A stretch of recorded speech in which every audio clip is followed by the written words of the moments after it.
আমার দিদি ফরমাইশ করেছেন এই গজল শুনেছেন ইউটিউবের মাধ্যমে, ওই কারণে তো এই গজল আমি ছোট্ট করে পরিবেশন করে শোনাবো। যে বাঘ ও ছাগলের যে ঘটনা, একদিন আমার দয়ার নবী মা হালিমার ঘরে যখন থাকতেন, তিনি প্রত্যেক দিন ওই ছাগলদের নিয়ে জঙ্গলের মধ্যে যেতেন। মা হালিমা আরেকটি সন্তান, আমরা জানি এই দুনিয়াতে তিনি প্রত্যেক দিন ছাগলকে নিয়ে ওই জঙ্গলের মধ্যে যেতেন এবং মা হালিমা প্রত্যেক দিন দেখতেন সব ছাগলগুলো আছে তো, সব ছাগলগুলো আছে তো। একদিন দেখে মা হালিমার ঘরে একটা ছাগলকে খুঁজে পাওয়া যায় না, একটা ছাগল নেই। মা হালিমা চিন্তা করে, আহা এই ছোট্ট আমার ঘরেতে এত ছাগল রয়েছে, সেই ছাগলটা নেই, কি ব্যাপার। তখন মা হালিমা চিন্তা করে, পেরেশান হয়ে যায়। আর চিন্তা করে যখন আমার দয়ার নবী গুটি গুটি পায়ে এসে বলে, ও মা তুমি চিন্তা করো না, আমি এই ছাগল কোথায় আছে, কে নিয়ে গেছে, আমি সব জানি, আমি আপনার ছাগলকে ফিরিয়ে আনবো, আপনার ছাগলকে নিয়ে আসবো। আমার দয়ার নবী আস্তে আস্তে চলে যায়, গিয়ে সেই ছাগলকে নিয়ে আসে। এই ছাগল কারা নিয়ে গেছিল? বাঘেরা নিয়ে গেছিল। কোথায় নিয়ে গেছিল, কি ঘটনা হলো? আমার দয়ার নবী গেল, এই কোনো ছাগলকে যদি বাঘ নিয়ে যায় ওই শুকে শুকে দেখবে না, ও তো খেয়ে নেবে প্রথমে। কিন্তু এই দয়ার নবী তিনি কোথায় গেলেন, কি ঘটনা ঘটেছিল? এই গজলটা শুধু বাঘের ঘটনা রয়েছে না, এই গজলটা আরো কিছু রয়েছে। আমার দয়ার নবী যখন মা হালিমার ঘরে গিয়েছিলেন, সেখানে কি কি হয়েছিল। আমার দয়ার নবীকে এই দুনিয়াতে মা আমিনার ঘরে তিনি জন্ম নিলেন, কিন্তু তাকে দুধ পান করিয়ে বড় করলেন, লালন পালন করে তুললেন মা হালিমা। কিন্তু মা হালিমার ঘরে যখন গিয়েছিল, সেখানে কি ঘটনা ঘটেছিল। আমার দয়ার নবী ছোট্টবেলা থেকে শিশু মোহাম্মদ সাল্লাল্লাহু আলাইহি ওয়াসাল্লাম যেদিন প্রথম দিন আমার দয়ার নবী মা হালিমার ঘরেতে যাবে, মা হালিমার ঘরে তেমন কিছু নেই যে বাতি জ্বালাবে, অন্ধকার ঘরেতে মা হালিমা আমার দয়ার নবীকে নিয়ে শুয়ে পড়লেন এবং তিনি গভীর রাত্রে যখন ঘুম ভাঙে, দেখে ঘর আলোয় আলোকৃত হয়ে গেছে। কেমন করে হলো, কে আলো জ্বালালো? মা হালিমার ঘরে তেল নেই বাতি জ্বালাবার মতো, কিন্তু আমার দয়ার নবী যখন গেল, তারপরে দেখছে যে সেই মা হালিমার ঘরেতে আলো জ্বলছে। মা হালিমার ঘুম ভেঙে যাবার পরে, কিন্তু সেই আলোটা কোথা থেকে আসছিল? কবি ছন্দের মাধ্যমে অতি মূল্যবান কথায় লিখছে, দেখুন। আরশে আলার ফল মোহাম্মদ রসূল, আরশে আলার ফল মোহাম্মদ রসূল, আসলো যেদিন হতে দুনিয়াতে, সেদিন হতে এই সারা দুনিয়া, সেদিন হতে এই সারা দুনিয়া ভরে গেল দেখো রহমতে। আরশে আলার ফল মোহাম্মদ রসূল, আসলো যেদিন হতে দুনিয়াতে, সেদিন হতে এই সারা দুনিয়া।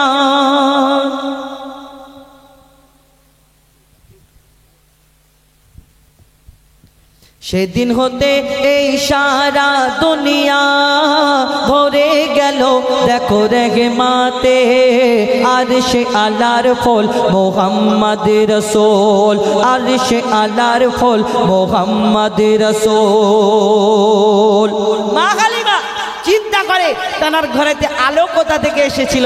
কবি ছন্দের মাধ্যমে আরো কি লিখছে, দেখুন। মা হালিমা বলে, মোহাম্মদ প্রথম যেদিন এলো আমার ঘরে, তেল ছিল না বাতি জ্বালাবার, শুয়েছিলাম রাতে অন্ধকারে, গভীর রাতে দেখি লক্ষ্য করে, ঘর রয়েছে আলোতে ভরে, গভীর রাতে দেখি লক্ষ্য করে, ঘর রয়েছে আলোতে ভরে, মোহাম্মদের চেহারাতে দেখি এক। মা হালিমা বলছে, মোহাম্মদের চেহারাতে দেখি এক, নূরের বাতি ঝিলমিল করে, নূরের বাতি ঝিলমিল করে। অবাক হয়ে আমি তাকিয়ে থাকি, অবাক হয়ে আমি তাকিয়ে থাকি, মোহাম্মদের মুখ পানেতে। আরশে আলার ফল মোহাম্মদ রসূল, আরশে আলার ফল মোহাম্মদ রসূল। আমার দয়ার নবী ছোট্টবেলায় কেমন ছিলেন, কিন্তু কেন মা হালিমার ঘরে যখন দয়ার নবী প্রথম গেল, মা হালিমা তাকে দুধ পান করাবেন, কিন্তু তিনি একদিকে দুধ পান করেন আর একদিকে দুধ পান করেন না। মা হালিমা চিন্তা করে কি ব্যাপার, আমি মা আমিনার সন্তান, মা আমিনার লালকে এনেছি, কিন্তু আমার একদিকের দুধ পান করে, অন্য দিকের দুধ পান কেন করে না, কেন করেননি আমার দয়ার নবী? কবি ছন্দের মাধ্যমে আরো কি লিখছে দেখুন। দুধ খাওয়াবার জন্য আমি যখনই তারে নিতাম বুকে, একদিকের দুধ খেত মোহাম্মদ, মুখ দিত না আর একদিকে, কিন্তু কোনো দিন আগে খেত না, আগে দিলে দুধ মুখে নিত না, কিন্তু কোনো দিন আগে খেত না, আগে দিলে দুধ মুখে নিত না, কিন্তু কোনো দিন আগে খেত না, আগে দিলে দুধ মুখে দিত না।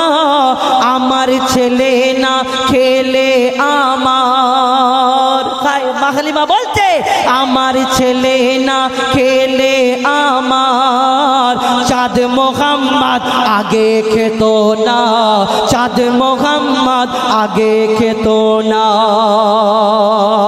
আমার ছেলের কোনো কষ্ট হলে, মা হালিমা বলছে আমার ছেলের কোনো কষ্ট হলে ঝরতো পানি তার চোখেতে, আর সে আলার ফল মোহাম্মদ রাসূল আসলো যেদিন হতে দুনিয়াতে, আর সে আলার ফল মোহাম্মদ রাসূল।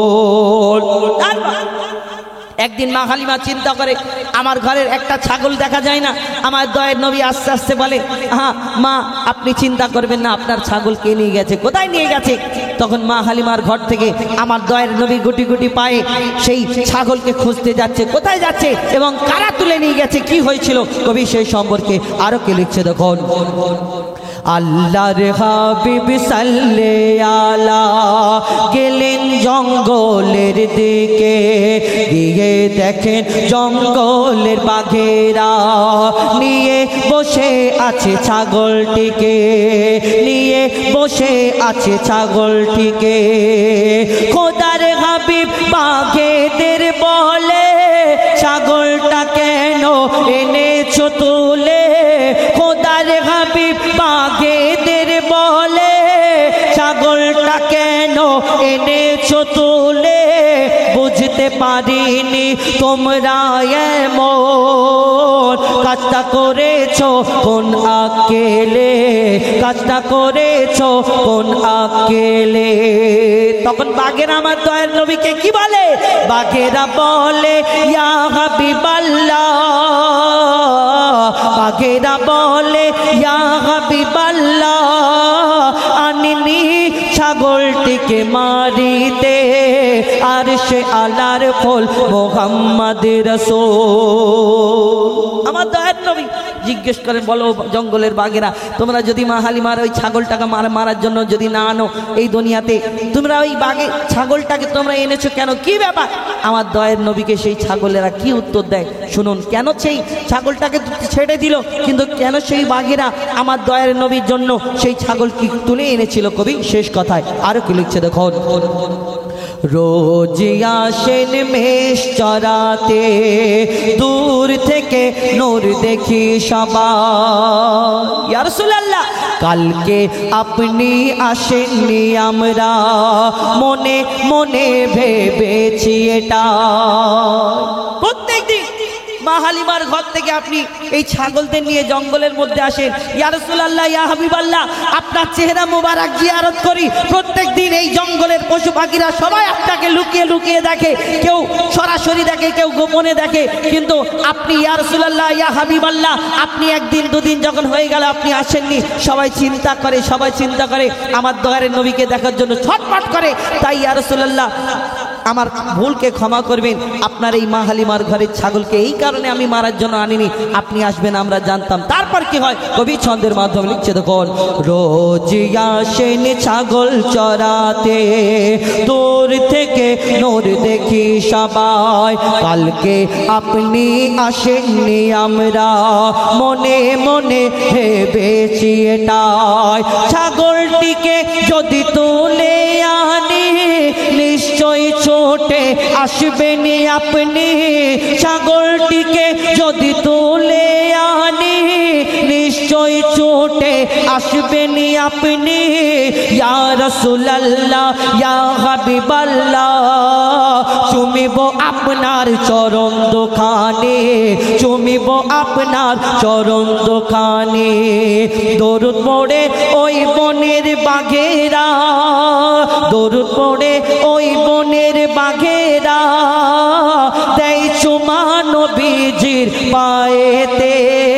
আর সে আলার ফল মোহাম্মদ রাসূল, আর সে আলার ফল মোহাম্মদ রাসূল। আসলো যেদিন হতে দুনিয়াতে, সেদিন হতে এই সারা দুনিয়া ভরে গেল দেখো রহমতে। আর সে আলার ফল মোহাম্মদ রাসূল। কিন্তু আল্লাহ পাক কোরআনের মধ্যে কি মেসেজ দিয়েছেন সেটা দেখার মতো আমাদের সময় নেই। এই কোরআন শরীফের সন্ধান করে বিজ্ঞানীরা চাঁদের দেশে পৌঁছে গেছে। বেদিনেরা এই কোরআন শরীফের ভুল ধরার জন্য পড়তে পড়তে পড়তে পড়তে তারা এক সময় মুসলমান হয়ে গেছে। আর আমরা হতভাগা মুসলমান, সেই কোরআন শরীফ পেয়েও আমরা সেই কোরআন শরীফ পড়ার মতো সময় পাই না। তো কবি ছন্দের মাধ্যমে কি লিখছে শুনুন। রাখো রাখো মোমিন ভাই, রাখো রাখো মোমিন ভাই, কোরআন বুকেতে বাঁধিয়া, অবহেলায় রাখিলে কোরআন দেবে গো ফতোয়া গো। রাখো রাখো মোমিন ভাই, রাখো রাখো মোমিন ভাই, কোরআন বুকেতে বাঁধিয়া, অবহেলায় রাখিলে কোরআন দেবে গো ফতোয়া গো। রাখো রাখো মোমিন ভাই, জিবরিল আমিন কোরআন এনে নবীকে শোনাতো।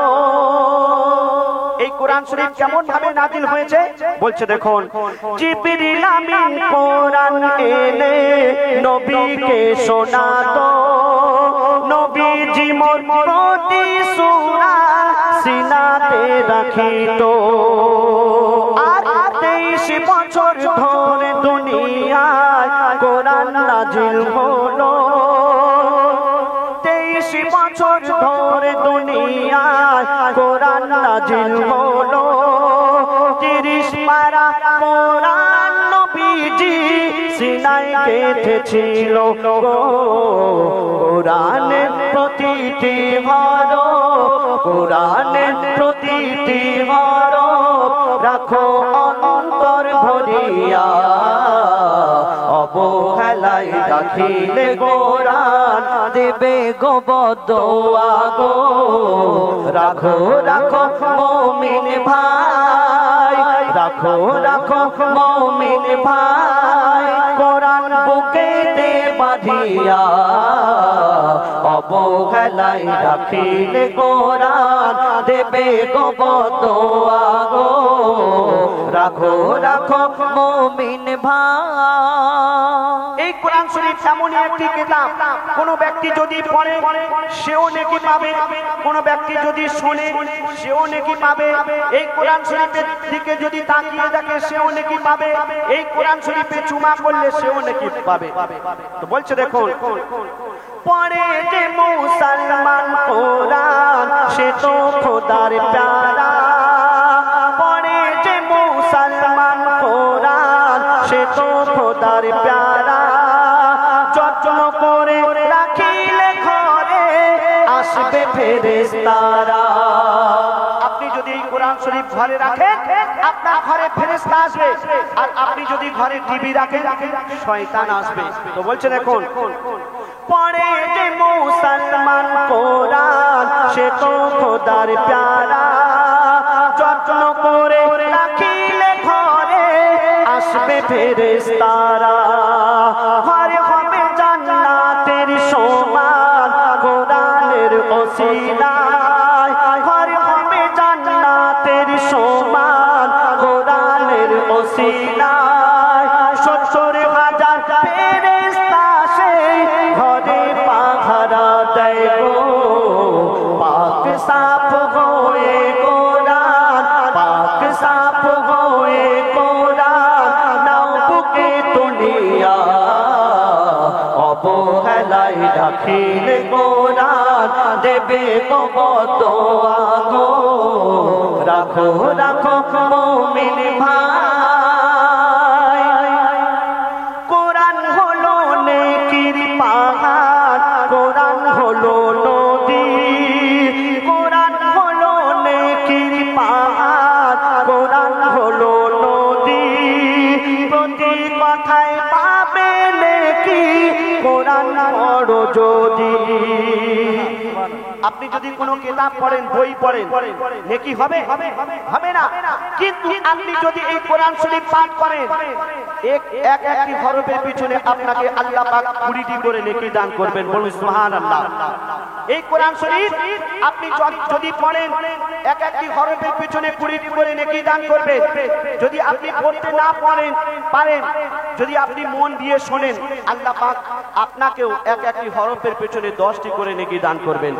কত বড় বলছে দেখুন, কোরআন হলো নেকির পাহাড়, কোরআন হলো নদী, প্রতি কথায় পাবে নেকি কোরআন পড়ো যদি, কোরআন দেখলে নেকি হবে, কোরআন শুনলে নেকি, কোরআন দেখলে নেকি হবে, কোরআন শুনলে নেকি, কোরআন যদি চুমা খাও পাবে বহু নেকি গো, নেকির পাহাড় ঘরে ফেলে, নেকির পাহাড় ঘরে ফেলে যাও কোথায় ছুটিয়া, অবহেলায় রাখিলে কোরআন দেবে বদোয়া গো, রাখো রাখো মুমিন ভাই, রাখো রাখো মুমিন ভাই, কোরআন বুকেতে বাঁধিয়া, অবহেলায় রাখিলে কোরআন দেবে বদোয়া গো, রাখো রাখো মুমিন ভাই। তারপরে শুনুন, কবি লিখছেন, কবির মনের প্রশ্ন কি বলছে দেখুন, আমার মন প্রশ্ন করে কোনটা বলো আগে, নামাজ পড়া আগে নাকি কোরআন পড়া আগে? কেন? আপনি যদি নামাজে দাঁড়ান, আপনি কোরআন শরীফ যদি না জানেন আপনার নামাজ হবে? কোরআন শরীফ যদি আপনি নামাজের মধ্যে না পাঠ করেন আপনার নামাজ হবে কি? তো বলছে দেখুন, আমার মন প্রশ্ন করে কোনটা বলো আগে, কোরআন পড়া আগে নাকি নামাজ পড়া আগে? কোরআন শরীফ এসেছিল নামাজের আগে, নামাজে দাঁড়ালে প্রথম কোরআন পড়তে লাগে গো, বলছে কবি মঈদুল ইসলাম, বলছে কবি মঈদুল ইসলাম, চলো কোরআনের পথ ধরিয়া, অবহেলায় রাখিলে কোরআন দেবে বদোয়া গো, রাখো রাখো মুমিন ভাই, রাখো রাখো মুমিন ভাই, কোরআন বুকেতে বাঁধিয়া, অবহেলায় রাখিলে কোরআন দেবে বদোয়া গো, রাখো রাখো মুমিন ভাই। শুনলেন কোরআন শরীফ সম্বন্ধে গজল। এবার আপনার সামনে একটি ছোট্ট করে মাকে উদ্দেশ্য করে গজল পরিবেশন করে শোনাবো।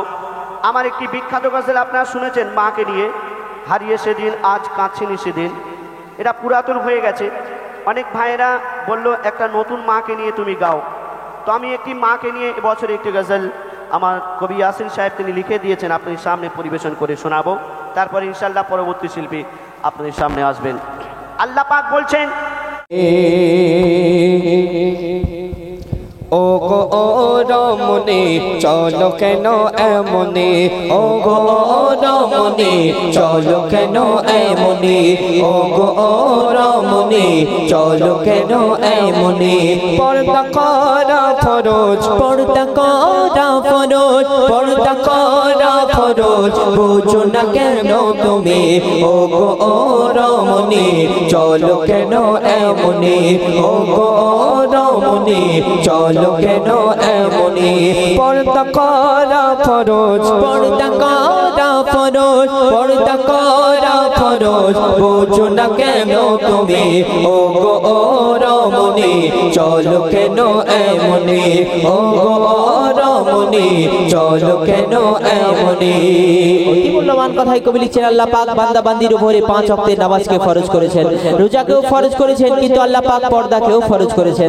অতি মূল্যবান কথাই কবি লিখছেন, নামাজ ফরজ, রোজা ফরজ, পর্দা ফরজ তেমনি, নামাজ ফরজ, রোজা ফরজ, পর্দা ফরজ তেমনি।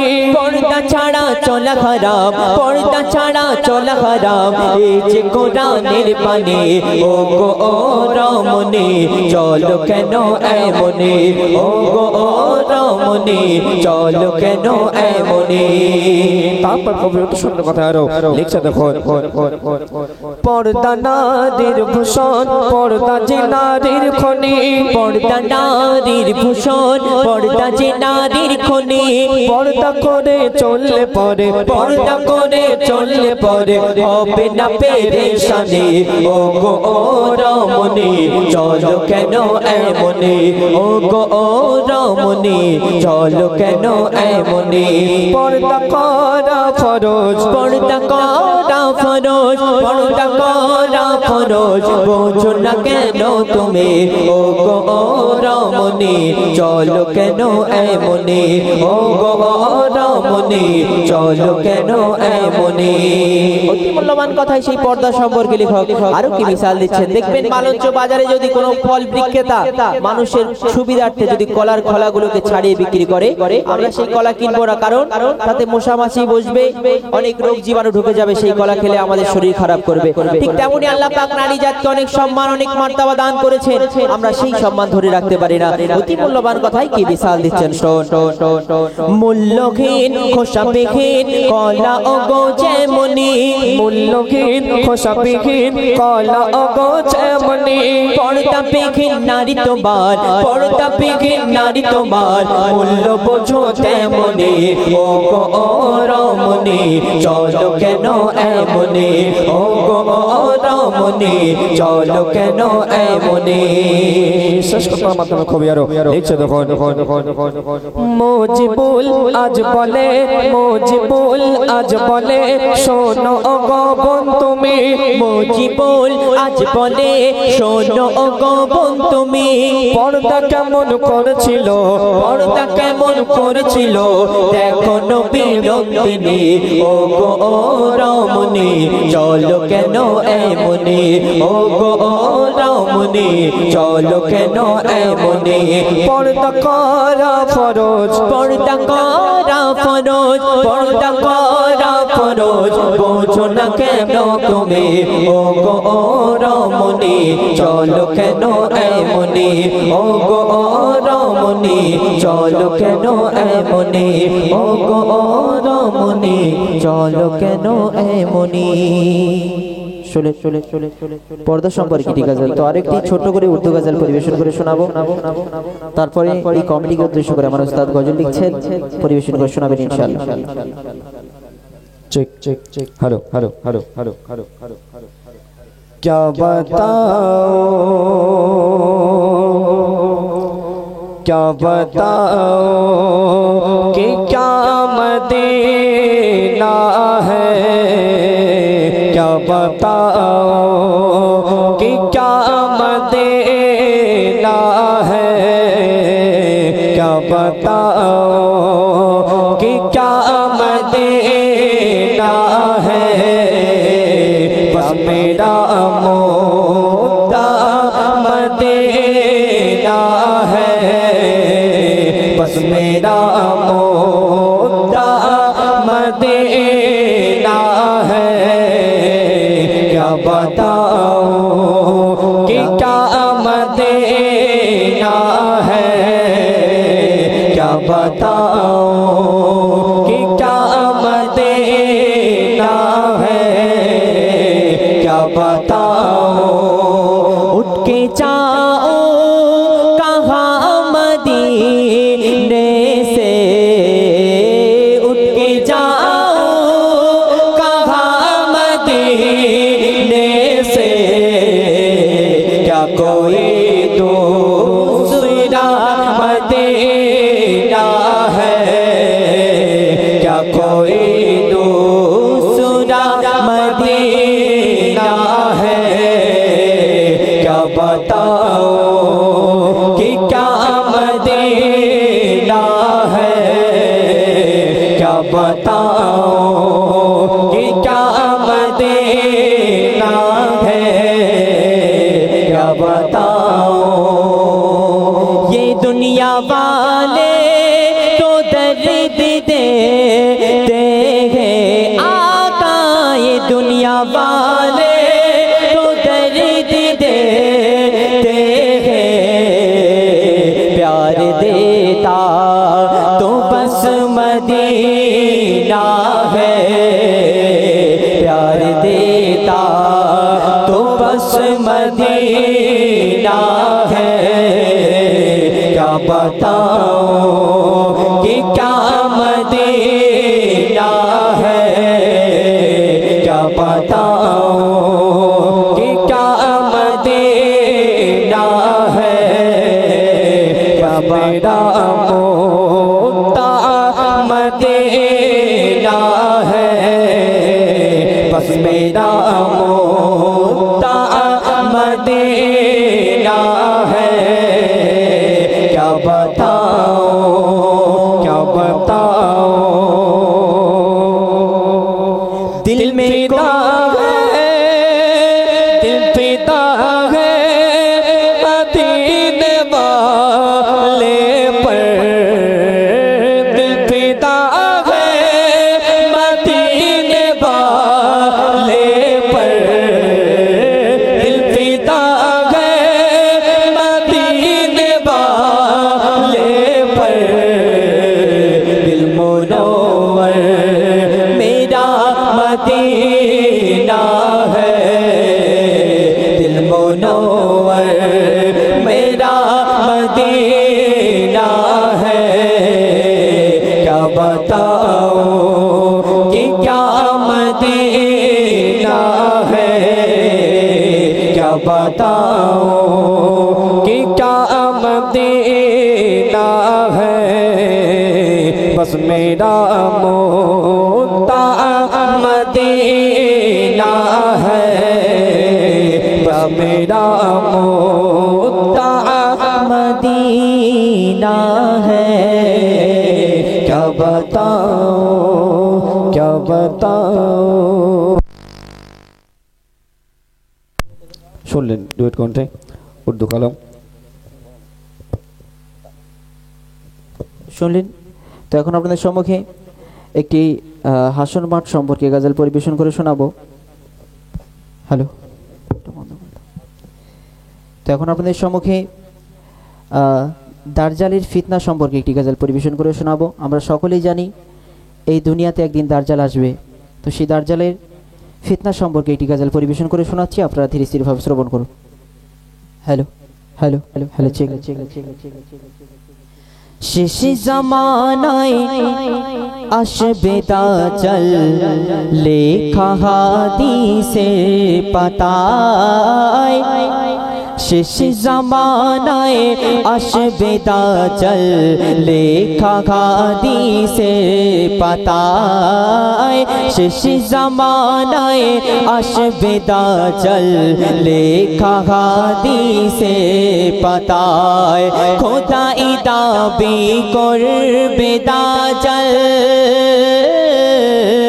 খোদাই দাবি করবে দাজ্জাল ঈমান রাখা হবে গোদায় শেষ জামানায় আসবে দাজ্জাল লেখা হাদিসের পাতায় শেষ জামানায় আসবে দাজ্জাল লেখা হাদিসের পাতায়। অতি মূল্যবান কথাই সেই দাজ্জাল সম্পর্কে লেখা কি লিখছেন শুনুন।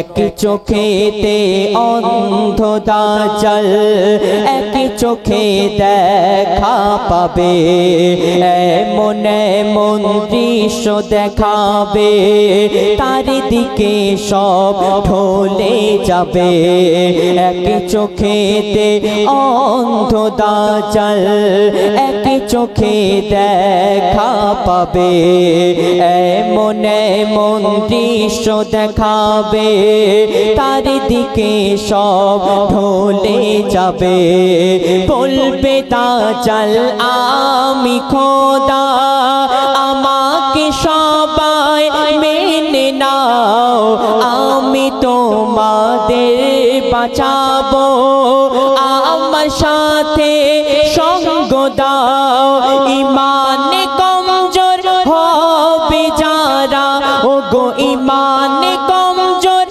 হবে যারা দাজ্জালের জালে জড়ায় শেষ জামানায় আসবে দাজ্জাল লেখা হাদিসের পাতায় শেষ জামানায় আসবে দাজ্জাল লেখা হাদিসের পাতায়। অতি মূল্যবান কথাই কবি লিখছেন দাজ্জাল সারা দুনিয়া ঘুরতে পারবে কিন্তু দুটো জায়গাতে সে যেতে পারবে না। কোথায় যেতে পারবে না আর দাজ্জালের মৃত্যু কোথায় হবে কবি লিখছেন মক্কা মদিনা ছাড়া দাজ্জাল সারা দুনিয়া ঘুরিবে ঈসা নবীর হাতে দাজ্জাল ফিলিস্তিনে মরিবে মক্কা মদিনা ছাড়া দাজ্জাল সারা দুনিয়া ঘুরিবে ঈসা নবীর হাতে দাজ্জাল ফিলিস্তিনে মরিবে দাজ্জাল তো শক্তিশালী সারা দুনিয়ায় করবে রাজ সাগর নদী পাহাড় পর্বত কথা বলবে বৃক্ষ গাছ মানুষকে মেরে জিন্দা করে ও গো মানুষকে মেরে জিন্দা করে দাজ্জালের খুবই দেখায় শেষ জামানায় আসবে দাজ্জাল লেখা হাদিসের পাতায় শেষ জামানায় আসবে দাজ্জাল লেখা হাদিসের পাতায়। আমরা সকলে জানি ঈসা আলাইহিস সালাম দুনিয়ার মধ্যে আসবেন শেষ নবীর উম্মত হয়ে ইমাম মাহদী আলাইহিস সালাম তিনিও আসবেন আর ইহুদিরা জানে তাদের মাসিয়া দাজ্জাল সে আসবে তাদের প্রবক্তক সে এসে তাদের ধর্মকে নাকি বিস্তার করবে তাদের বিশ্বাস শেষ কথার মাধ্যমে কবি লিখছেন শোন জন্ম হবে ইহুদির ঘরে ইহুদিদের মাসিহা জন্ম হবে ইহুদির ঘরে ইহুদিদের মাসিহা ইমাম মেহেদী আসবে ধরায় পাঠাবে দয়াল খোদা ঈসা নবী ইমাম মেহেদী হবে ইসলামের জুটি দিনের জন্য জিহাদ করে ভাঙবে শয়তানের ঘাটি মই তুলিসলাম হয়ে যাও সাবধান ও গো